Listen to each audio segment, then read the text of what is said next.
Akira's apartment smelled like new plastic and old paper. Floor-to-ceiling shelves held 1,400 plus figures still in their boxes, 3 complete Gunpla display cases, every limited-run physical release since 2015, and a sealed copy of the 1996 Neon Genesis Evangelion Laserdisc set he'd paid rent money for in 2019. Jessica called the collection a mausoleum for male failure. She had said it on a livestream once, microphone too close, wine too deep, while wearing the Smash the Kairaiarchi hoodie Akira bought her as a peace offering. The clip got 1.8 million views. Anime Twitter never forgot. Neither did he. The affair started after a panel she headlined called, From Waifu to War Crime, the alt-right pipeline in Mo Media. Tyrone was in the front row wearing a decolonize your gaze pin.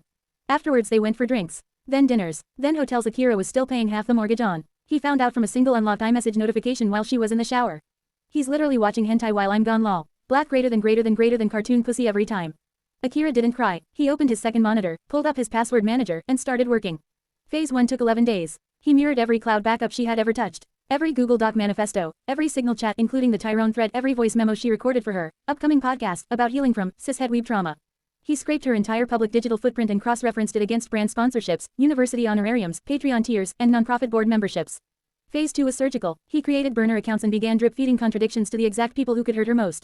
Screenshots of her accepting 5-figure checks from Crunchyroll-adjacent marketing firms while calling their entire industry groomer-adjacent propaganda. Photos of her wearing cat ear headbands at cons in 2014 captioned with her current bio, anti-fascist killjoy. DMs where she begged an OnlyFans cosplayer for authentic kawaii feet pics for research. The cancellations arrived in waves. First the mid-tier feminist book imprint pulled her memoir. Then 2 different women's studies departments emailed, regretfully rescinding their speaking invitations. Her verified blue check vanished after the 3rd wave of community notes. Her manager ghosted. Her Venmo dried up. Within 6 weeks she was begging friends for couch space and crying in Target parking lots. Tyrone was easier. Akira never needed to meet him. Tyrone had already done most of the work himself over the years. 2016-2018 Twitter archive recovered via the Wayback Machine, dozens of now deleted, racial realism, threads, several using words that get you shadow banned in seconds today. 2019 crypto wallet addresses tied to 3 different pump and dump Telegram groups. 2021 fitness coach Instagram DMs offering exclusive alpha male mindset coaching to women in exchange for nudes. 2023 wellness brand contract clauses he'd violated 6 different ways. Akira packaged it all into one clean Notion page titled, For Your Legal PR HR Department, and sent it, BCC, to every major sponsor, every management company, every Black Wellness Influencer Collective, and the New York State Athletic Commission because Tyrone still had an amateur MMA license he never let anyone forget about. The dominoes fell fast. Sponsors dropped him before breakfast. His gym terminated his independent contractor agreement by noon. The Wellness Collective he'd just been invited to keynote issued a public disavowal by dinner.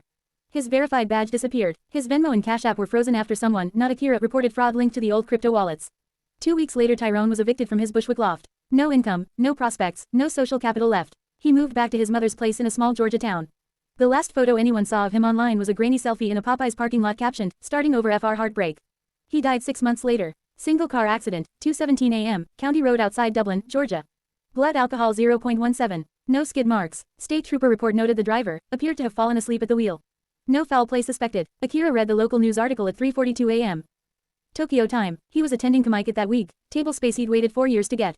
He closed the tab, sipped vending machine royal milk tea, and went back to arranging his newest prize, a 1/4 scale Oscar Langley Soryu in her plug suit, still factory sealed. Jessica never asked him about Tyrone's death. She was already living in her sister's basement in Rochester by then, working part-time at a cat cafe because, at least the cats don't mansplain intersectionality. Sometimes, late at night, Akira would open the old chat logs again. Not to hurt, just to remember how quiet the apartment had become since she left. And how much shelf space that silence had freed up.